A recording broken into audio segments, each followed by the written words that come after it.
This is Mark Schofield from Inside the Pylon and Locked On Patriots with another installment of First Sound. We're going to break down Lamar Jackson's 6 interceptions that he's thrown in the 2017 regular season. That's our topic for the day. But before we dive into the picks, just at the outset, I want to talk conceptually about Lamar Jackson because he has become perhaps the most polarizing quarterback of this draft class and perhaps even recent draft classes. Some people, they look at Lamar Jackson and they say, he's quarterback one. He's the top guy in this class. Others look at him and think he needs to convert to wide receiver. No, I'm not here today to sort of make a definitive stand on that first point, but I will make one on the second. To get ready for this episode, I pulled out Bobby Petrino's 2005 playbook at the University of Louisville. Now, it's not the same playbook that Jackson's running this year, but as we'll see, a lot of the concepts are covered in there, and I was able to match up 5 of the 6 plays, 2 plays that Petrino had in that 2005 playbook. And the amount of responsibility put on the quarterback in that offense was incredibly impressive to me. From conversion routes, option routes, progression reads, reading defenses, reading keys, and making decisions at the quarterback spot. Lamar Jackson is asked to do it all. And we'll see that as we go through some of these plays. Are there mistakes? Sure. But we'll talk about a quarterback making reads, making progression decisions from the pocket, which is a core component of playing the position at the professional level. So from where I stand, you can tell me that Lamar Jackson isn't QB1, that means maybe QB3, QB4, there are other guys that you prefer, and okay, we can talk about that. I'm not here to sway you one way or the other on that issue. But when I watch Lamar Jackson, I see a quarterback in the NFL. Let's dive into these.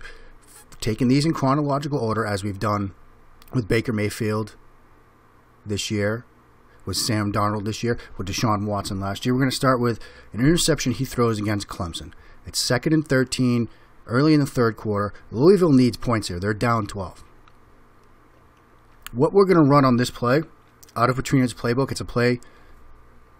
Now, again, it's not exact. I don't know that for sure, but going through Petrino's playbook and spending some time with it, yeah, I'm a lot of fun at parties, I know. Anyway, this is something called 70Z choice. Z, post crosser route here, curl route, and this swing, which they call a stretch route in Louisville's offense. Progression reads from the quarterback. You're looking Z on this post crosser, then to X, then to the running back on the stretch. That's what you're looking at. The defender that makes the play here is right here. Jackson takes a snap and reads him. And his first steps are sort of to the outside. As he widens, Jackson's thinking that he's going to get outside, cover that running back. See, he widens there. But now he stops. Jackson's already moved off of that crossing route. He knows it's going to be covered. So he's come to the second read here, this curl route. As he's making up his mind, you can see the ball is coming out. He's assuming that this guy is coming to cover that in the flat. But he stops right here and sits under this curl route. So he's right in the line of the throw. And it goes right to him. He makes a good play, catches it high, but that pass isn't getting completed. And we'll see it from the pocket angle here. Something that people talk about with Jackson is his base. You know, I've read 2 different schools of thought on a throw and base from the quarterback position. Some people prefer a wide base. Others prefer a narrower base. Jackson has a very narrow base. And so something to watch with him, this is something I saw with him last season, something I was curious to watch as I studied him this summer, looking forward to this year. Will it cause overstriding issues? It doesn't show up here. It will show up on another play. So that's something when you're studying Jackson, when you're doing your own work on him, something to look for. Again, we see him open into the right because that's the progression here. Post, curl, stretch. Subtle climb, nice little climb in the footwork. Jackson's pretty good at that. For all the sort of criticism he gets as a guy that needs to run around there, he's pretty good in the pocket with his movement. This is a nice little climb. We'll see similar plays. Ball comes out, and that defender's right there in the throwing lane. See, there's the post route. I guess you could make an argument that if he hangs there on this, this breaks open late. But it's the first read, at least on this play. That's the first read in this progression system. So he comes off of it. Might take a while for him to get back to that. And he thinks he's got this route. He gets fooled by this defender. So he does need to do a better job there of making sure that guy commits to that route before throwing the curl. He threw 2 interceptions against Kent State, which we'll go through now. The first one, I'm not putting on him at all. This is a play, 79X pin.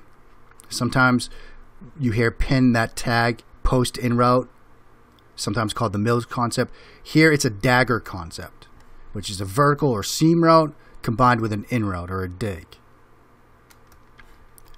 So we get this little pivot route. That's not really in the progression. Here's the seam from Y. Here's the dagger, the dig coming in. Progression read here, according to Petrino's 2005 playbook. Look into the seam, then to the dig, then to your outlet, which will be running back here, again on that stretch or swing route. So there's the first read right here.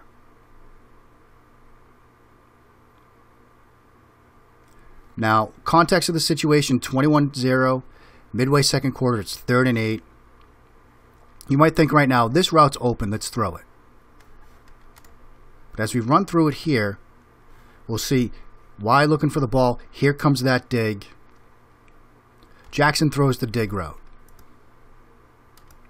And that's a catchable ball. Gets tipped, intercepted. So I'm not going to put that on him. And I think he makes the right read here. As we watch through this angle, there's that route. Here's Y on the seam.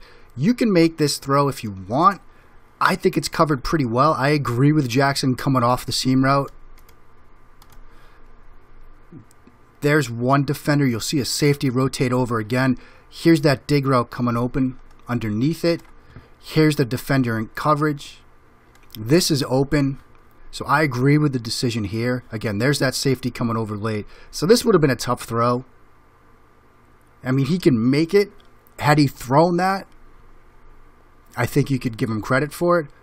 But I agree with the decision to throw to the dig. Throws just the tiniest bit high, but that's a catch you got to make. And there's room to run here too. So I'm not going to put that one on Jackson. Here, we'll put this one on Jackson. And here's where we can talk a little bit about that, the base, the footwork, and things like that. This play, at least according to Petrino's playbook from 2005. 87 W wheel. Progression read here that we need to worry about is this crosser or pull route. Sometimes I've heard that called a pull route to this go route. And what's interesting about that is in some of Louisville's plays, the progression is actually low to high. Offense I ran in college was always you're looking deep first, then down, so high to low. Here it's low to high. There's a number of plays in Petrino's playbook that have low to high reads. This is one of them.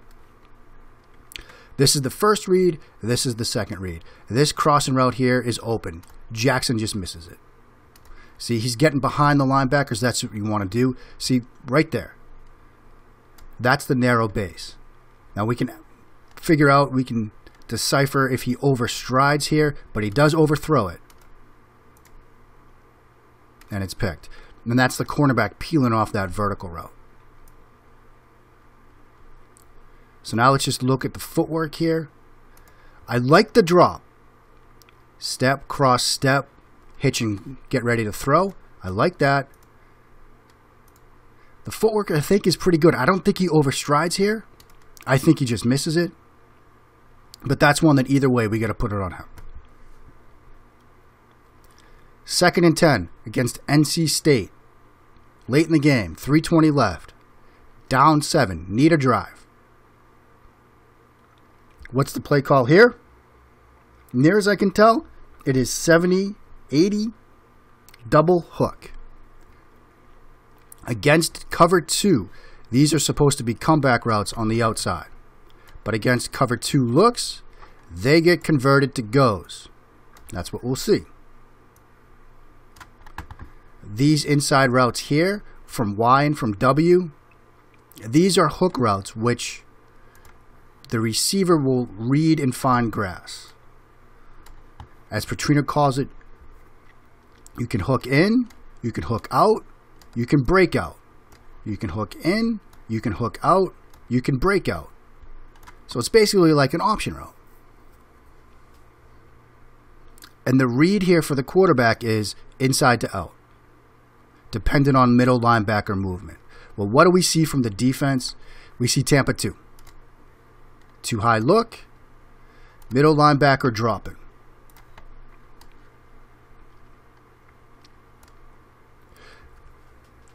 Jackson reads this to the right side. I think he could have read this either way and worked inside out. What he's going to try to do is throw to here on this receiver as he sort of hooks towards the middle of the field, because that's what he does. I think the read is right. I think the decision is right. We'll see it on the All-22 in a second. It looks open, and it is open. Again, good little climb there. Like the way he climbs. Footwork is good. Throw is inside. It's behind, not inside, it's behind the receiver here. The ball placement is off. That's what leads to the interception. Gets tipped, gets intercepted. Gets intercepted by a big guy. This guy's, I think, listed at 230, 235. There's Lamar Jackson. For those of you that question his frame, well, he tries to make the tackle there and gets up from it. So I think he's a tough guy. But here, we'll get a great look at Tampa 2 coverage. There's your too high safety look. He drops. Middle linebacker drops as well. So you will see as he comes and starts to hook towards the middle of the field, there's a space here to make this throw.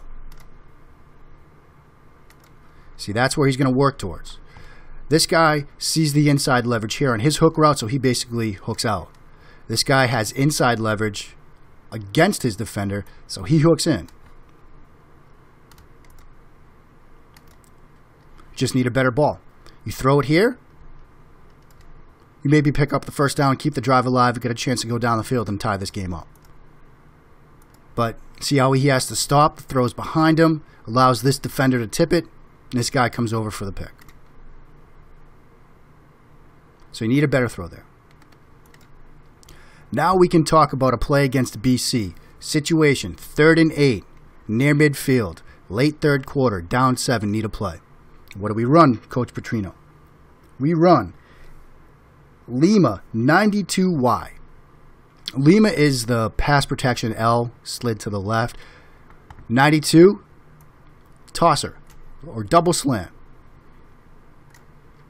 The read here is sort of away from the middle linebacker, inside to out. Let's get into the pre-snap phase here. Here's your linebacker. That's the guy he's going to read. Away from him. They're showing blitz with both linebackers.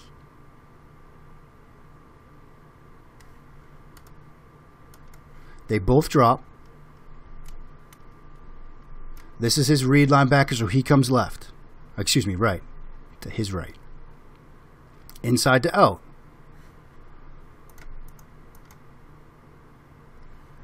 Probably not going to throw that slant route here because it's covered. So you're going to throw the outside one, right? Need to be quicker with it. You know, during the game, watching the commentary on this one, you know, they thought that Jackson perhaps just missed this defender drop. I think what happened, I think the ball is just late here. You know, because if he misses this guy dropping, he'd have thrown the inside route because, again, the read structure here is inside out. So if he didn't see this guy, he would have thrown it to him, and he'd have the interception. The reason why he comes outside is the way the play is designed. He's reading inside to out. This route's closed off by the linebacker and the safety over the top, so he comes to the outside. He just needs to throw it quicker. Ball needs to be out here. He waits, and that brains this outside slant right over the top of this guy. Now, this guy has the easiest interception ever, I think, because he just basically sits there and it's thrown right to him. So Jackson needs to be quicker there. You know, he's staring right at him. And if he didn't know he was there, this ball would be out now. Because he would think this was open. But he doesn't throw it because of the number 11 right in the line of the throw. But he does throw it late. Ball placement's off a little bit too, so the interception. Final play against Wake Forest. And this is one I couldn't find in the playbook. It's 3rd and 1 in the red zone. You're down 11, early second quarter. Obviously, you want 6. Sometimes you got to play for 3. Here's what happens. Run fake, and then he's going to roll this way. They're trying to set up a throwback to here. These guys sort of release vertically. Everybody loves Y throwback. That's what they're setting up. Jackson's going to look quickly to this guy down the line of scrimmage. They're trying to get a nice, easy throw to move the chains. See? Sets up. This is who he's looking for. But it's covered. They stay home on it. Hat tip to Wake. Now you're Lamar Jackson. What are you going to do? So he starts to roll right. Gets a good block working back from this guy. This is a point where I think Lamar Jackson, pick this up with your legs. And I think he can get the first down here. But he keeps his eyes downfield, which is good. We want to see that. But then he makes a late throw, and it's blurry right now. But there's 4 defenders in the area, only 2 receivers, and it gets intercepted. You know, this is one of those situations where I think if he takes a couple more steps and lunges, he gets the first down. I like that Jackson is keeping the eyes downfield and looking to make a play, but this is one of those instances where you can get that. Again, instead he forces it into coverage. You've got an underneath defender here who makes the pick. You know, it was going to take an incredible throw to complete this for a touchdown. Instead, this is one you can tuck and run. But those are the interceptions that Lamar Jackson has thrown in 2017. And as we talked about, there's a lot of progression stuff going on here, a lot of reads that he's tasked to make. And on many of these plays, he was making the right read. You know, you look at that interception he threw against Boston College, he was making the right read, working that inside out. He just needs to get it out quicker. You know, the interception, the first one against Kent State on that dagger concept, where you have the seam and then the dig route, makes the right read there. The interception against NC State, the one that gets tipped, makes the right read. I like the read there. That's a route concept where you've got conversions happening at all levels. So there's a lot to process in a short amount of time. But he does a good job. He just needs to place the ball better. So those are some of the issues that I've found with Lamar Jackson. But again, going back to where we started, if you come away from this with anything, it's just that I hope you agree with me that Lamar Jackson is an NFL quarterback. That he's a QB at the next level. What he's asked to do in Petrino's offense is pro-style stuff. Now, if you want to look at this and come away thinking, okay, he's a pro quarterback, but I'm not making him QB1, fine. You know, that's an argument for a different day. But here and now, the point I'm trying to make is this. Even with these mistakes, I still see an NFL quarterback, and I hope you do too. I hope you enjoyed this episode of First Sound. Check out all the videos we've got over at the Inside the Pylon YouTube page, as well as my work over at Locked On Patriots. Until the next time, I'm Mark Schofield from Inside the Pylon and Locked On Patriots, signing off.